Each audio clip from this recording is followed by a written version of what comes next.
tardes, mi nombre es Pablo Jiménez, soy miembro fundador de Retroneco Granada, una asociación sin ánimo de lucro que tiene como misión principal fomentar el videojuego antiguo, su historia, la conservación y todo eso que podamos disfrutar hoy en día de cosas y videojuegos antiguos.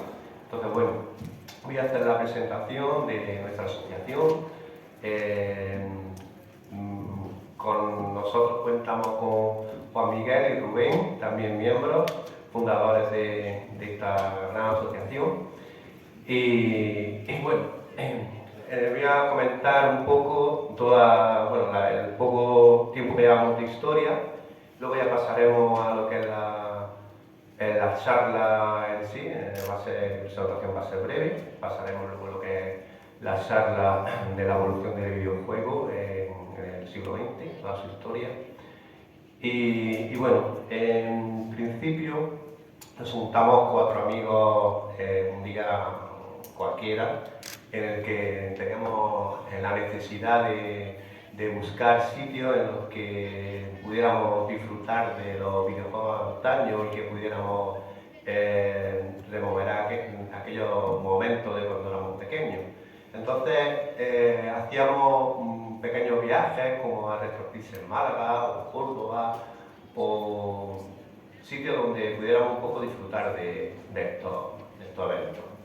Entonces se nos ocurrió la idea que por qué en Granada no podíamos también disfrutar y hacer el mismo escenario, el mismo programa cultural con este tipo de videojuegos.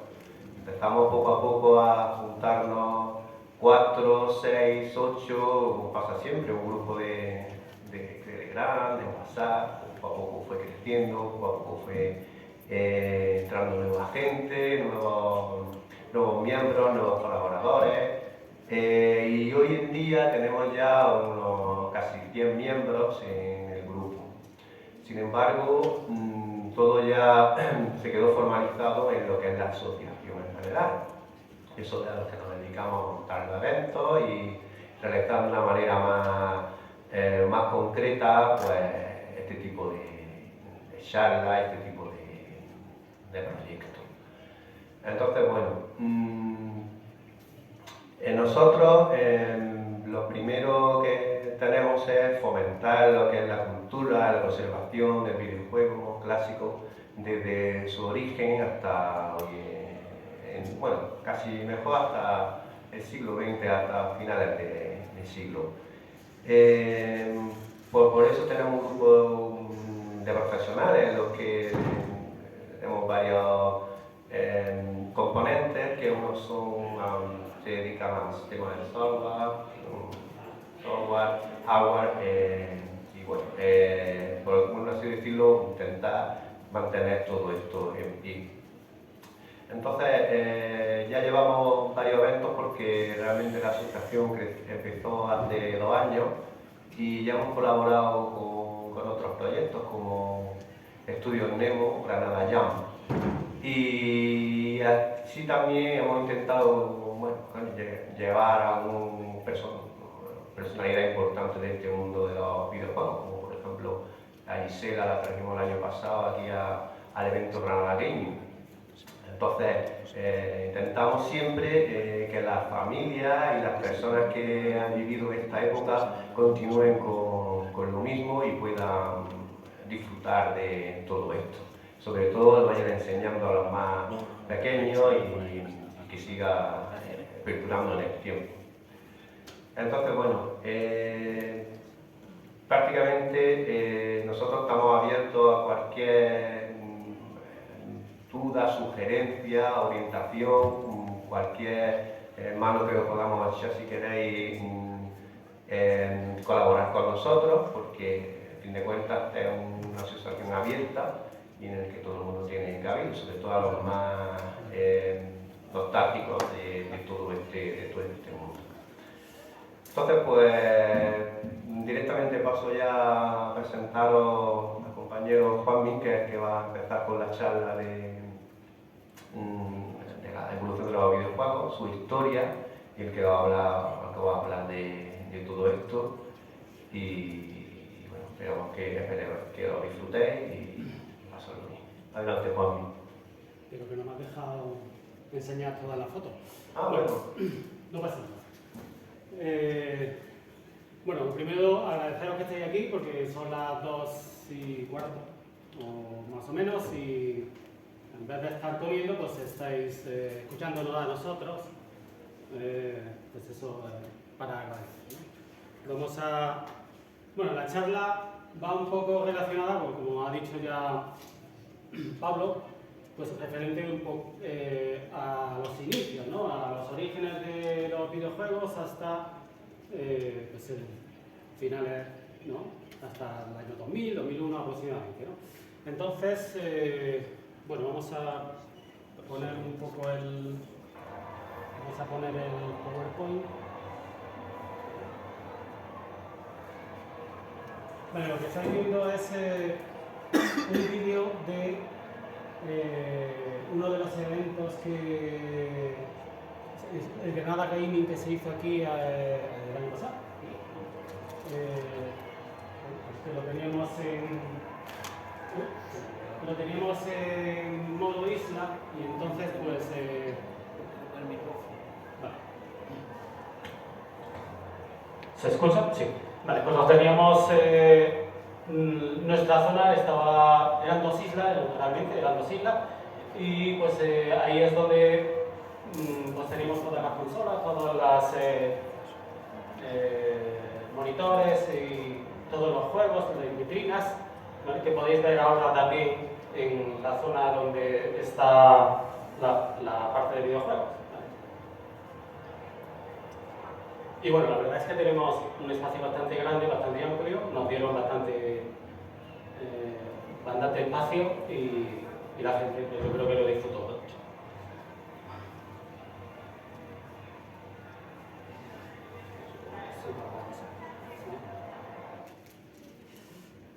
Vale, también en la asociación y pues también realizamos competiciones y torneos. Vale. Ahora mismo, esta mañana se ha hecho uno de un juego de fútbol. También, ¿qué otros torneos son los que existen? Uno de Street Fighter y de Street Fighter 2, ¿no? Y el domingo también hay un par de torneos más, ¿no? Me parece, por lo que, o sea que si queréis jugarlos, si queréis apuntaros, pues nada, pasaros por allí, que luego tenemos un jueguecito, bueno, un jueguecito no, una sorpresita, un regalito para quien gana la competición.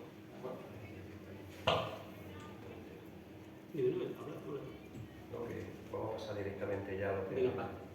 Bueno, pues vamos a pasar entonces a lo que es la charla, ¿vale? Sáltate.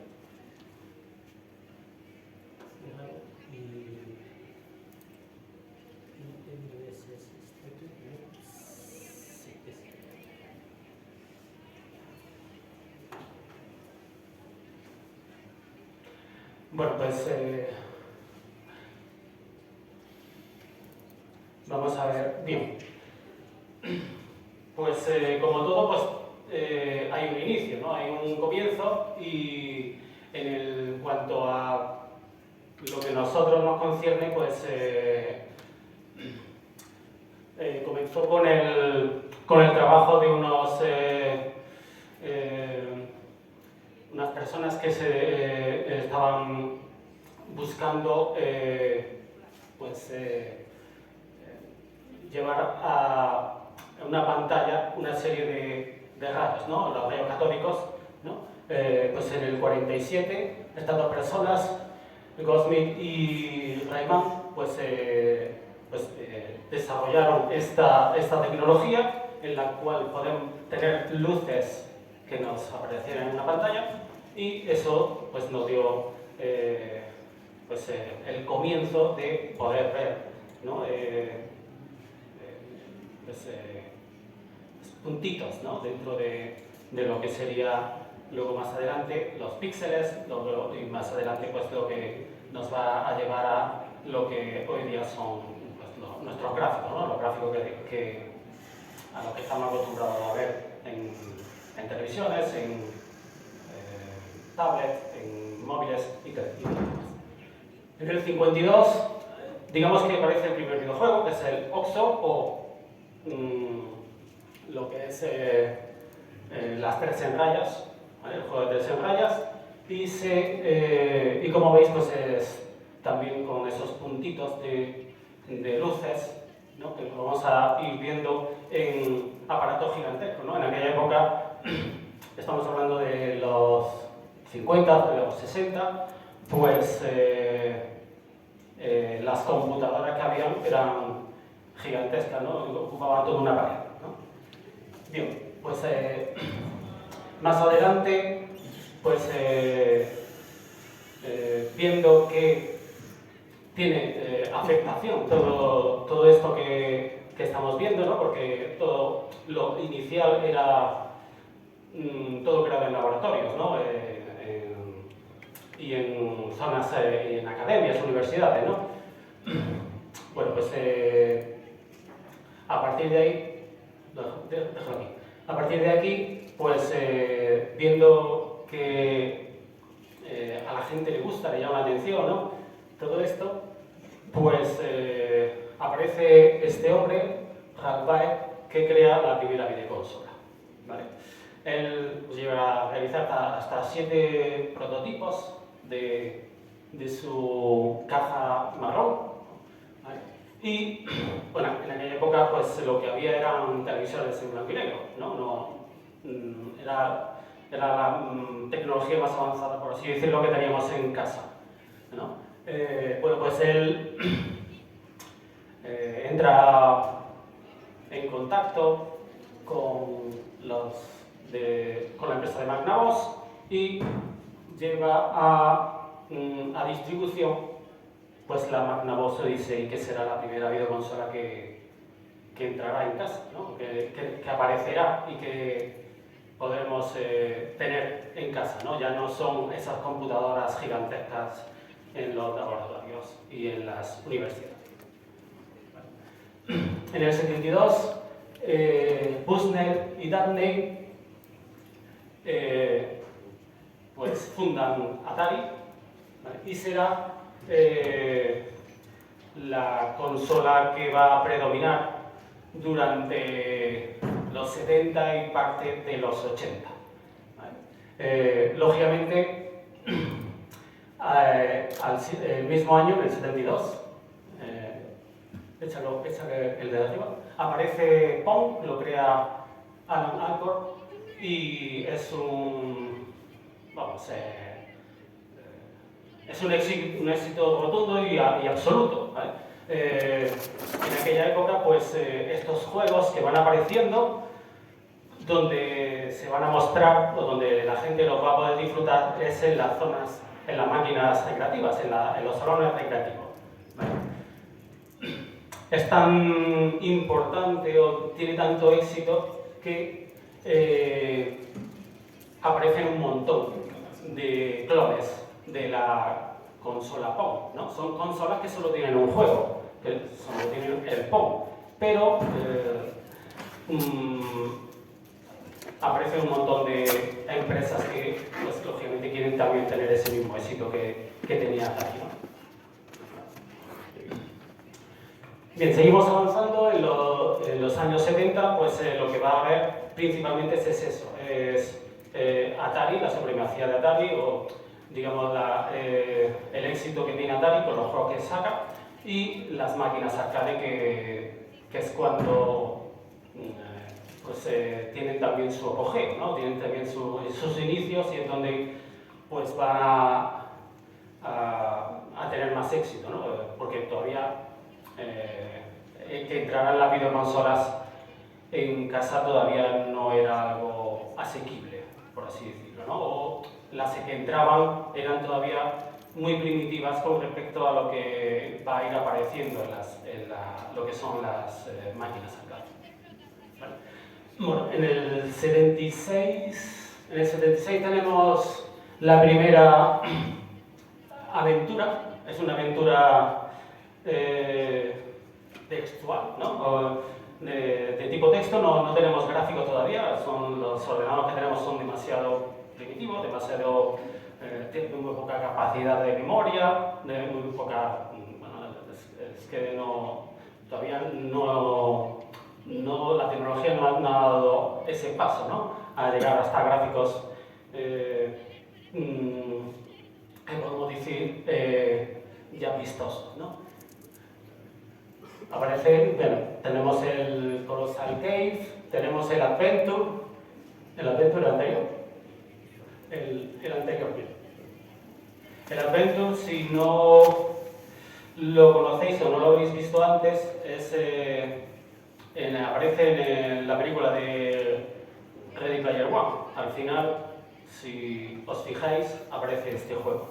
¿Vale? Pues el Adventure pues será bueno, pues un juego también muy característico de esa época.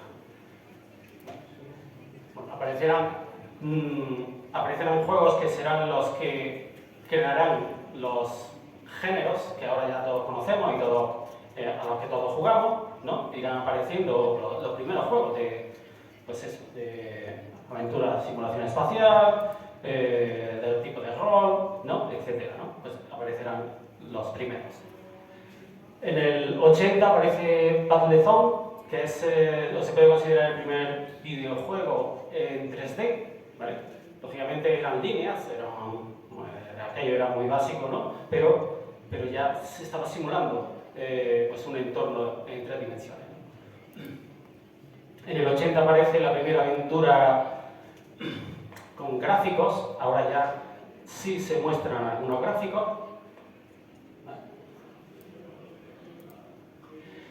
En el 80 también aparece el juego Rock, que es el que también va a poner la semilla al género rock, al género del hack and slash, ¿no? Este tipo de géneros donde pues el personaje entra en entornos procedurales, ¿no? Es donde cada vez que mueres las mazmorras y demás se crean nuevas, ¿no? Y pierdes todos los tesoros, los poderes que tienes, ¿no? Y bien, como decíamos, Atari pues es el líder de venta, ¿no? Es la empresa, y en este caso sus consolas son las que van a triunfar y las que posiblemente y seguramente conozcáis o hayáis tenido, ¿no? Y bueno, pues hay una serie de juegos que no sé si los conocéis, pero supongo que sí, ¿no? El Breakout, el River High, el Boxing, Frogger, pues son juegos muy, ahora que los vemos en la distancia, muy simples, pero en aquella época era lo que había y nos encantaba, ¿no? Jugarlo a todas horas. Vale, pues eso en torno más o menos a los años 70. En los años, empezamos en los 80, o llegamos a los 80 y entra lo que es la microinformática. Digamos que ya los ordenadores ya sí son más pequeñitos, ya no nos ocupan una pared, ¿no? Ya podemos tenerlos en casa y podemos trabajar con ellos y lógicamente jugar con ellos, ¿no? En el 81 IBM saca su ordenador personal, que, bueno, pues esto va a transformar un poco la vida de muchos de los que estábamos en aquella época, pues teníamos 5 o 6 años, ¿no? El IBM tiene va a abrir también camino a que aparezcan los clones, ¿no? de lo que son los ordenadores de tipo PC, ¿vale? A partir de aquí, IBM, pues lógicamente es la abanderada en el desarrollo de los ordenadores personales, pero se va a abrir el campo a que otras empresas puedan también hacer ordenadores personales más baratos y que esos ordenadores puedan entrar también en nuestra casa. Bien, en el 82 aparece la empresa Activision, que supongo también todos la conocéis, y uno de los juegos más importantes que realiza en aquella época Spitfire, que es podríamos decir, el primer videojuego de tipo plataformas. Bien, a partir del 82, 83, 84, a primeros años de los 80, van a aparecer lo que son los ordenadores de 8 bits y que van a entrar también en casa porque son más baratos también incluso que los que podrían ser los PC, ¿no? Estamos hablando de lo que van a ser los Spectrum, los Commodore, los MSX. Estos ordenadores son más asequibles a los bolsillos de nuestros padres en aquella época o a nosotros, para nosotros mismos, y son los que, con la excusa de que tenemos que hacer tareas para casa, pues van a ir entrando, ¿no? Estos ordenadores y la generación que trabaja con estos ordenadores o que empieza a conocerlo son los que luego en realidad van a ser los chavales que van a originar la edad de oro del desarrollo de videojuegos en España. Bien, en el 83 se produce, tenemos una de cal y otra de arena. En el 83 vamos a tener lo que es el crack de la industria en el sector de los videojuegos, debido a que se empiezan a realizar proyectos de muy bajo costo. Bueno, no de muy bajo costo, sino de calidad baja, ¿vale? Y mucha cantidad. Entonces eso va a producir que el sector se sienta o se resienta y sufrirá una crisis importante. Por suerte, en Japón nos salvaron el cuello, por así decirlo, ¿no? Nintendo en este caso sacó su Famicom o la NES que tenemos aquí, ¿no? Y gracias a las empresas japonesas, a Nintendo y demás, pues la industria va a poder salir de ese valle, ¿no? en el que se ha metido. Bueno, pues este es el juego de T, es el que se considera como un poco el punto de inflexión en el que se produce, ¿no? en el que llega a explotar, por así decirlo, la industria. Bien, en ese momento, en el 83, desde el 83 al 92, pues esos chavales que se han comprado los MSX, los Spectrum, los Commodore, ¿no? Los Astra CPC que ahora aparecerán, pues están en sus casas y dicen, esto está fantástico, yo quiero hacer juegos, ¿no? Y se ponen a hacer juegos. Estas son algunas de las empresas que van a aparecer durante esa década en España y que constituyen lo que es la edad de oro del software en España, ¿no? Está Dynamic, tenemos Toposoft, Operasoft, Figurat, Indescom y distribuidoras como Herbe o Drossoft, ¿vale? Estos chavales pues consiguen hacer juegos y consiguen hacer juegos que son realmente buenos, ¿vale? De hecho, existirán entre los que se llevan a cabo pues, su distribución también internacional, ¿no? en Inglaterra o en el Reino Unido. Y la verdad es que toda la generación de chavales españoles, principalmente, ¿no? Porque estamos hablando aquí del software español, que juegan a estos juegos, pues es como que lo han marcado, ¿no? Yo soy uno de ellos, ¿no? Y yo creo que todos los de la asociación estamos marcados por el desarrollo de lo que se hizo aquí durante esa década.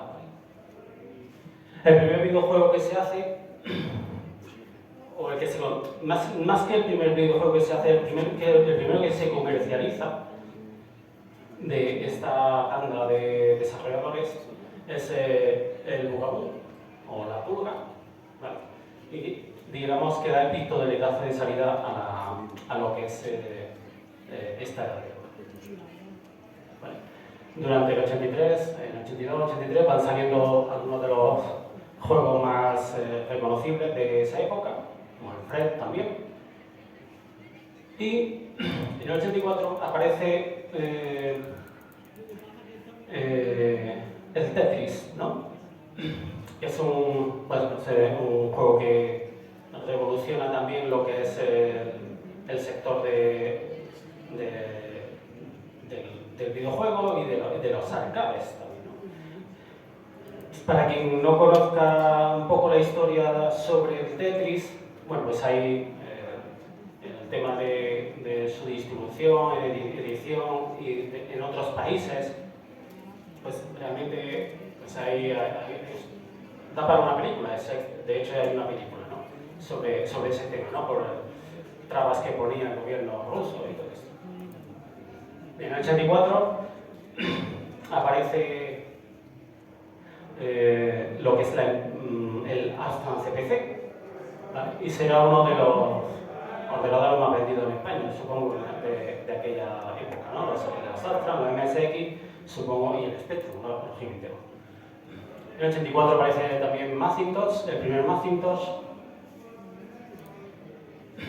y Dynamic, una de esas 3, 4, 5 empresas más bollantes del sector, pues empiezan, del sector en España, empiezan a lanzar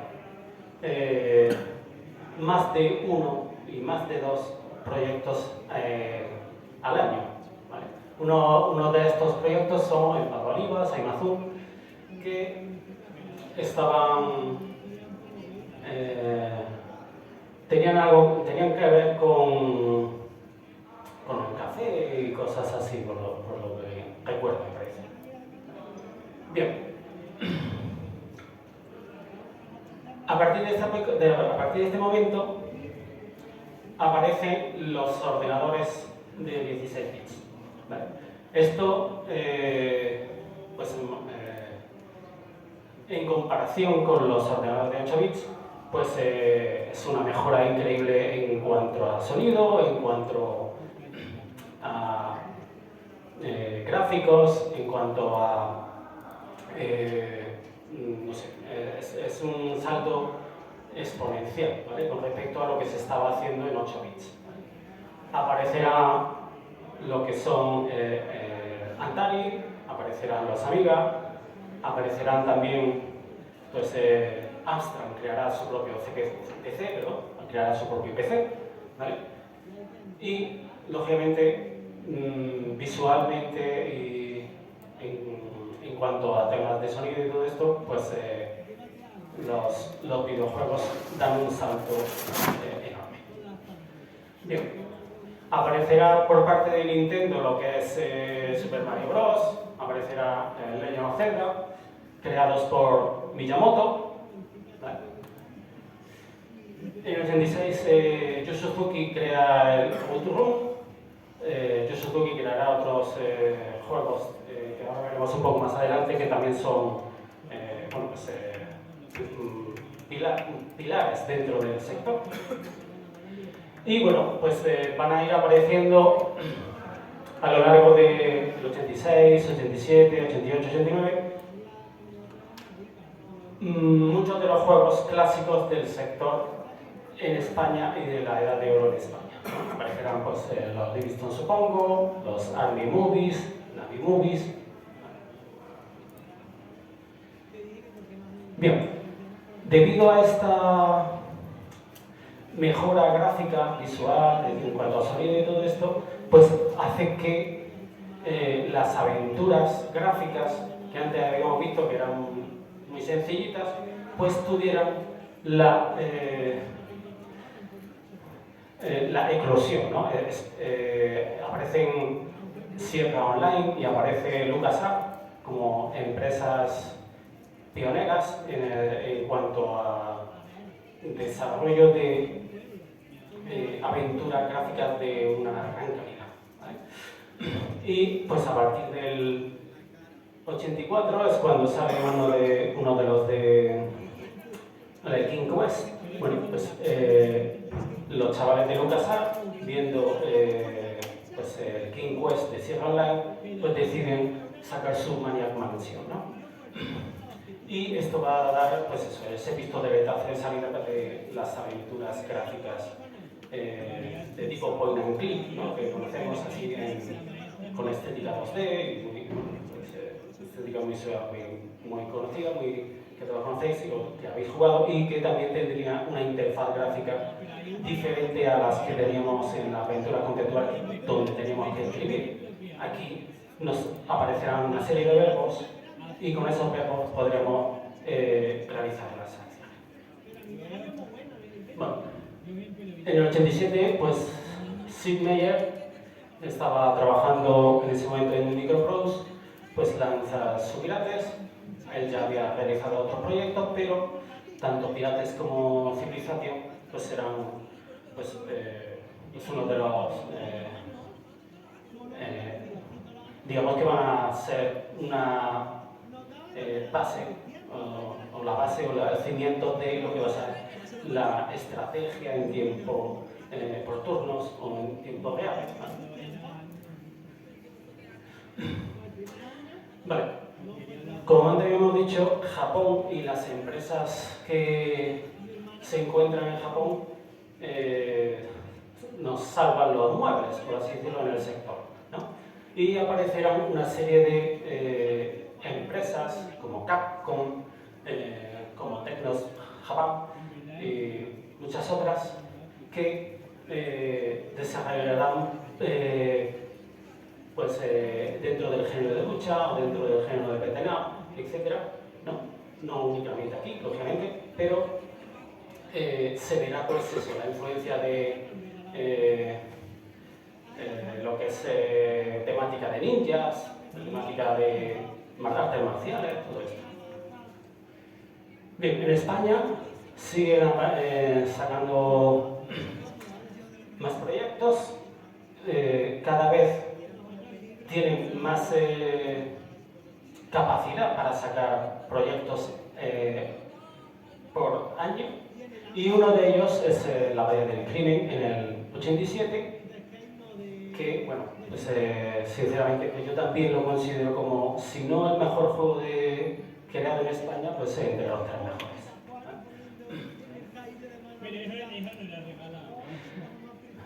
Más proyectos que van lanzando y también se va viendo cómo las empresas españolas se empiezan a coger lo que son figuras o estrellas deportivas en España para hacer sus proyectos, o digamos que como ponerlos como portada, ¿no?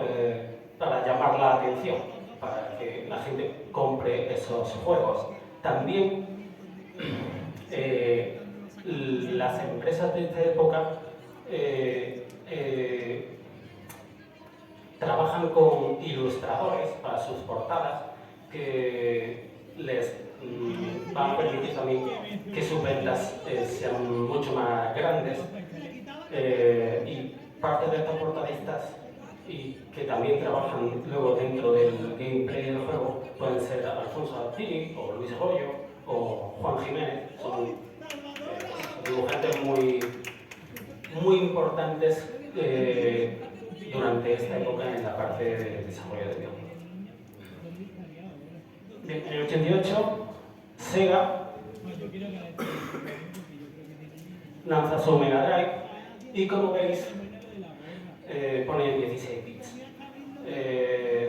Bueno, pues, la calidad que ya vamos a tener en las consolas pues es también ya muy buena, en cuanto a sonidos, en cuanto a gráficos.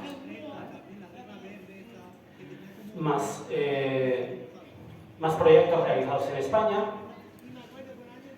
Capitán Sevilla, Butragueño, Goody,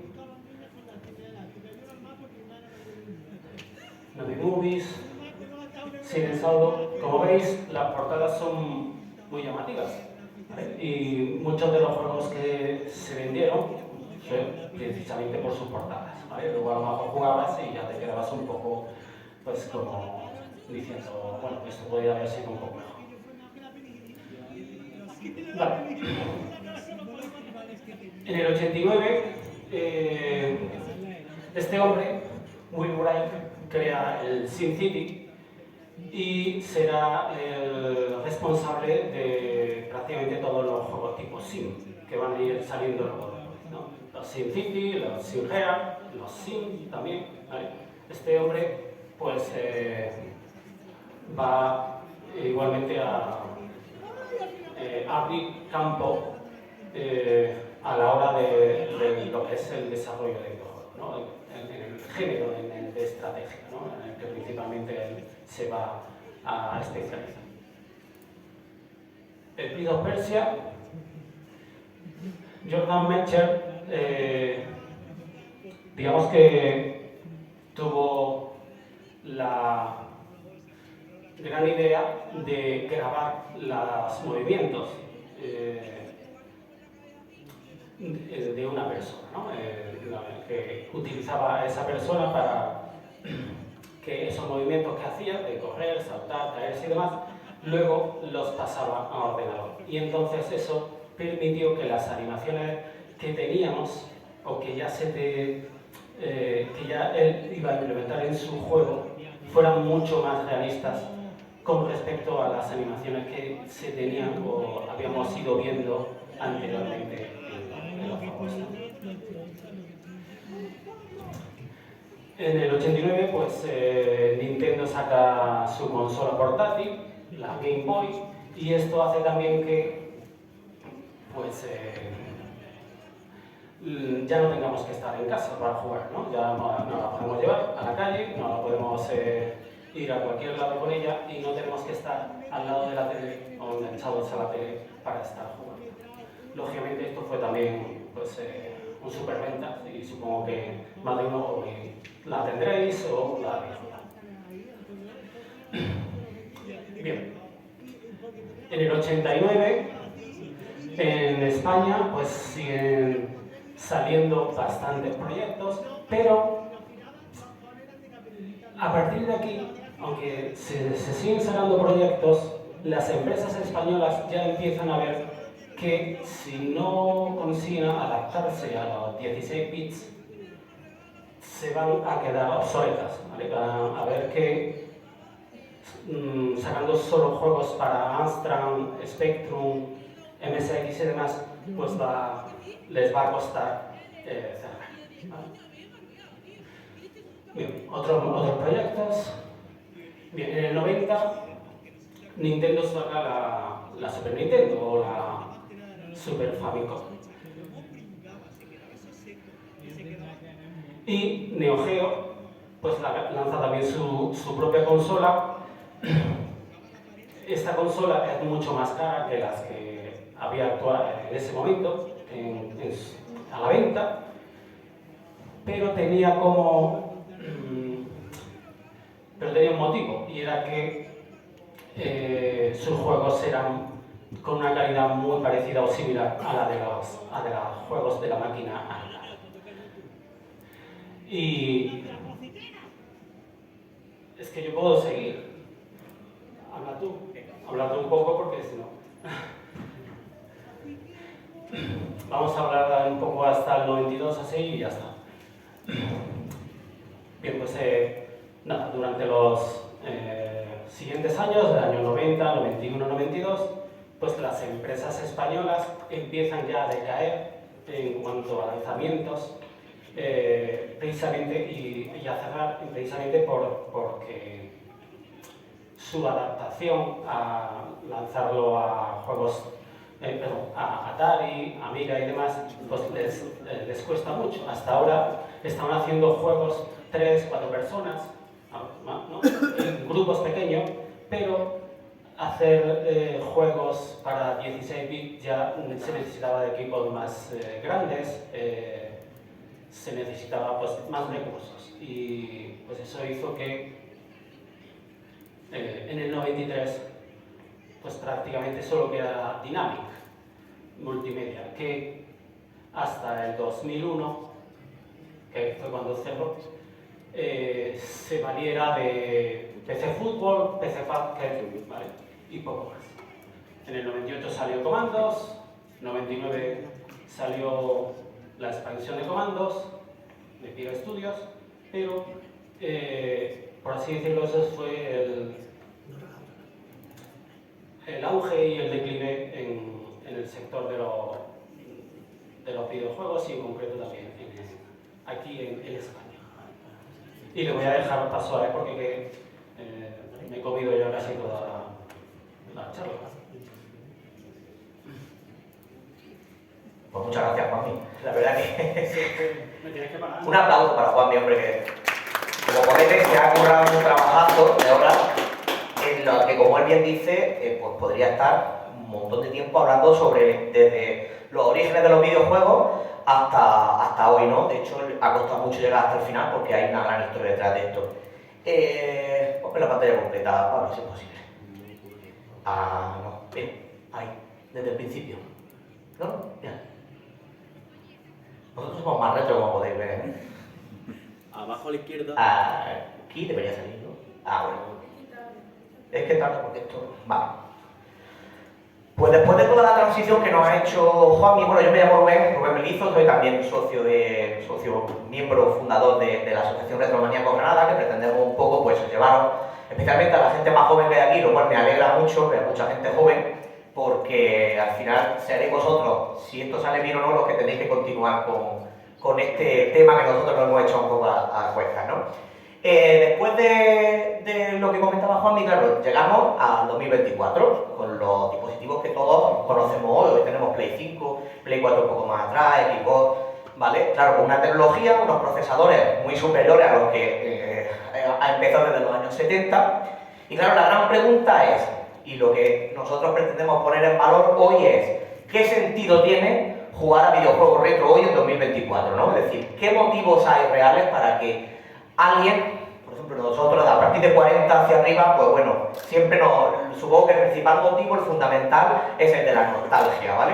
Pero, ¿qué sentido tendría hoy en 2024 seguir jugando a determinado tipo de juegos diseñados y desarrollados hace 30, 40 años, ¿no? Bueno, lo primero, y el motivo por el que hay mucha gente y cada vez más, que sepáis que es una afición, un hobby que cada día su auge es bastante más creciente, es la estética y el diseño que los juegos retro tienen en per se, ¿no? Es decir, los juegos retro tienen una simplicidad tanto en su diseño, en su gráfico, como en su propio argumento, que hacen que engancharse a querer jugar a ellos, que su adicción, la adictividad, no vamos a llamar adicción, que parece que estamos hablando de algo prohibido, ¿no? Pero las ganas que te dan de jugar, ese enganche, entre comillas, es muy superior quizás que los juegos modernos, porque la complejidad que puede tener, por ejemplo, jugar un Final Fantasy 7 u 8 a día de hoy en Play 5, que tienes que conocer, prácticamente tienes que tener un cierto nivel tecnológico, es decir, si no eres nativo digital, una persona nacida en los años 50 difícilmente podría jugar a ese tipo de juegos tan complejos, ¿no? Sin embargo, en los juegos retro tenemos esa facilidad, que su jugabilidad, su propio diseño hacen que sea muy fácil adaptarnos a ellos. Que es lo que yo decía, la simplicidad, dale otra mano, perfecto. La comunidad y la cultura alrededor de los juegos retro. Bueno, aquí nos tenéis a nosotros, ¿no? A pesar de nuestras caras, pues. Realmente, como en casi todas las aficiones, aquí lo podéis comprobar vosotros mismos. Igual que con el retro gaming, pasa con el cosplay, ¿no? O pasa también con el manga, con el anime. Hay mucha gente muy aficionada y las comunidades, por lo general, que tienen una afición tan particular, pues suelen ser muy apasionadas, es decir, lo suelen llevar todo al extremo. Nosotros en el grupo que tenemos, que estamos casi 100 personas, es de los que tienes que silenciar casi las 24 horas al día. Si quieres vivir, si quieres tener otro tipo de vida al margen de los juegos retro, tienes que dejarlo. Porque es verdad que la gente tiene mucha afición y tiene mucha ganas además y mucho afán por ello. Suele ser gente bastante fanática, además coleccionistas, la mayoría de los que estamos aquí somos coleccionistas, y claro, al final eso que te hace que te metas en una espiral de la que es complicado salir.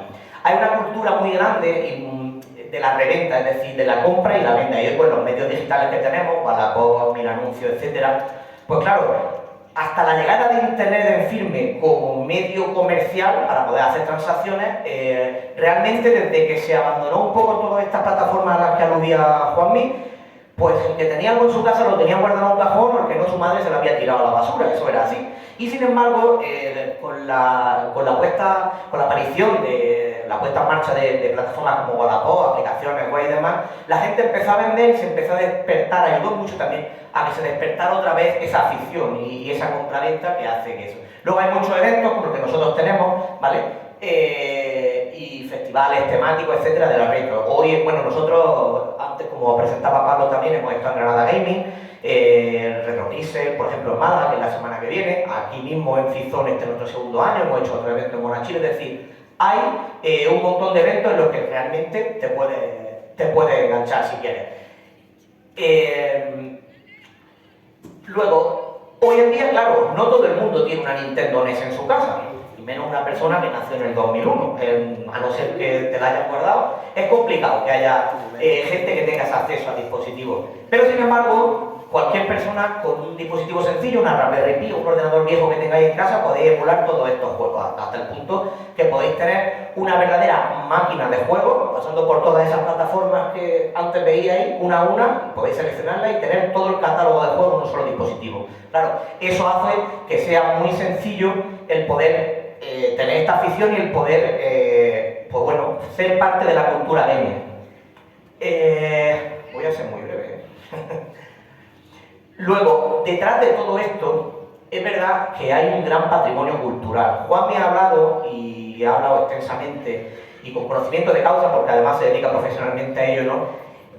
Hoy a lo mejor no lo consideramos como tal, la gente que está metida en este mundo seguramente sí, pero hay un verdadero patrimonio digital en la creación de los videojuegos, es decir, aquellos primitivos programas, aquellos primitivos videojuegos, pues es verdad que con el tiempo estoy convencido y ya se están empezando a ver y a considerar, ¿no?, como una verdadera joya de la programación. Hoy en día otros lenguajes de programación que permiten hacer muchas más cosas que lo que se permitía hace 30 años en un BASIC, ¿no?, o en ensamblador incluso, o como se programó Tetris en su inicio, ¿no? Tenemos la suerte de que cada vez están proliferando más una serie de museos, de sitios donde se pueden conservar y preservar todo esto. El más cercano lo tenemos aquí en Málaga, si no habéis estado, os aconsejo que vayáis, el Oxo Museo, que es precioso, es una maravilla, tenéis todo tipo de dispositivos, de máquinas de entonces. Está combinado en un ambiente súper moderno además y es que invita a jugar realmente y despierta la curiosidad, ¿no? Y luego, bueno, ya cada vez hay incluso una serie de historiadores de todo este tipo de cultura del videojuego porque va muy de la mano con la programación informática. Bueno, ni que decir tiene que una legión entera de videojuegos actuales están totalmente inspirados en videojuegos anteriores, ¿no? Bueno, no hay que decir las versiones de videojuegos tan clásicos y tan famosos como Zelda, ¿no?, que todos conoceréis, o Final Fantasy, que lo mencionaba yo un momentillo, Mario Bros, ¿no?, por ejemplo, tuvo un origen de hace 40 años, tiene casi mi edad, y a día de hoy se siguen siendo no solo ya como inspiración para otros, sino como continuaciones de unas sagas que tienen ya una edad. Evidentemente todos los juegos de plataformas que veáis pues están inspirados en un inicial juego de plataformas, como puede ser Donkey Kong o como puede ser Mario Bros primitivo, ¿no? Por supuesto, lo que hablábamos antes, es intentar que los videojuegos de ahora mantengan también esos rasgos característicos de los videojuegos retro, que es la simplicidad y la jugabilidad. Y luego, por supuesto, aquí hablaba yo de conexión emocional, porque es verdad que el sentimiento de la nostalgia, cuando pasáis, no sé si habéis estado en el stand que tenemos aquí, si habéis pasado por allí, pero claro, cuando tú pasas, ves plataformas tan modernas, pantallas tan grandes LED, y sin embargo ves teles de tubo así de grandes, te llama la atención, ¿no? Y si has vivido en esa época, realmente se te va un poco la vista y quieres ver lo que hay. Entonces, es verdad que hay una conexión emocional con ese tipo de videojuegos, incluso con los personajes, y tenéis mucha gente disfrazada de Mario Bros, por ejemplo, por aquí, o de Link de Zelda, ¿no? yo iba a hablar también de una parte un poquito más técnica, más amplia, y decir, bueno, aparte de lo que nos produce mentalmente, ¿no?, de la satisfacción que nos puede dar jugar un videojuego, bien sea moderno o bien sea antiguo, que nosotros estamos hablando de los clásicos, ¿qué videojuegos tienen, qué sentido, qué utilidad psicológica puede tener el uso de videojuegos retro? Yo he puesto un caso en concreto, es mi videojuego favorito, que es el Tetris. Yo en mi casa siempre juego a Tetris. Yo tengo un montón de videojuegos de consola, pero yo al final siempre termino jugando un Tetris. Si estoy aburrido, juego al Tetris. Fíjate que tengo todo tipo de juegos modernos, pero al final siempre me engancho en cualquier videoconsola de esta china, que podéis tener por 9 o 10 euros, y termino jugando al Tetris. Está más que demostrado científicamente. Hay un montón de publicaciones en la revista Science, en un montón de plataformas de divulgación científica que hablan de los beneficios cognitivos que tiene algunos de los videojuegos retro más conocidos, en este caso el Tetris, cómo aumenta el nivel de concentración en niños, cómo mejora la capacidad de resolución de problemas. Al final la vida misma es como un Tetris, ¿eh? No todo el mundo encaja en cualquier sitio, y cuando estás tienes que hacer malabares para meterte, ¿no? Es un poco la enseñanza que nos da el Tetris. Otro videojuego que antes mencionaba Juanmi, que decía que para él el suyo favorito, para mí también, porque fue el primer videojuego al que tenía el ordenador que me compraron mis padres, cuando yo tenía 6 años, en el 88, es La Abadía del Crimen. No sé si conocéis En el nombre de la rosa, de Umberto Eco, que es el libro en el que se inspira este videojuego, la película también del mismo nombre. Es una pasada, es decir, te diría que es mucho más divertido el videojuego que la propia película en sí, porque a pesar de que es lo mismo, ¿no?, y al final el argumento y la trama es la misma, hasta que descubres lo que oculta el libro prohibido que no se podía leer, pero bueno, al final de lo que se trata es de que el videojuego retro, cosa que sí es verdad que adolece en la industria moderna, va de la mano también, en infinidad de casos, con la literatura. Eso yo personalmente lo he hecho en falta, ¿no?, en la industria moderna del juego. Aquí tendríamos este caso, pero seguramente habría alguno más, ¿no? Hoy en día no hay realmente ningún gran videojuego moderno que yo recuerde que esté inspirado en una obra clásica literaria. Y eso es posible desde una perspectiva más retro gaming. Y bueno, al final, he dicho que iba a ser muy breve porque hemos ocupado bastante tiempo, no sé y desconocemos si las generaciones más jóvenes que hay aquí o no, los videojuegos a los que jugáis actualmente tendrán en el tiempo un encanto tan duradero, permanecerán tanto en la memoria como este tipo de videojuegos, porque sí está claro y está demostrado que todo este tipo de plataformas que veis aquí, juegos como Super Mario Bros., si no habéis jugado estoy seguro que casi todo el mundo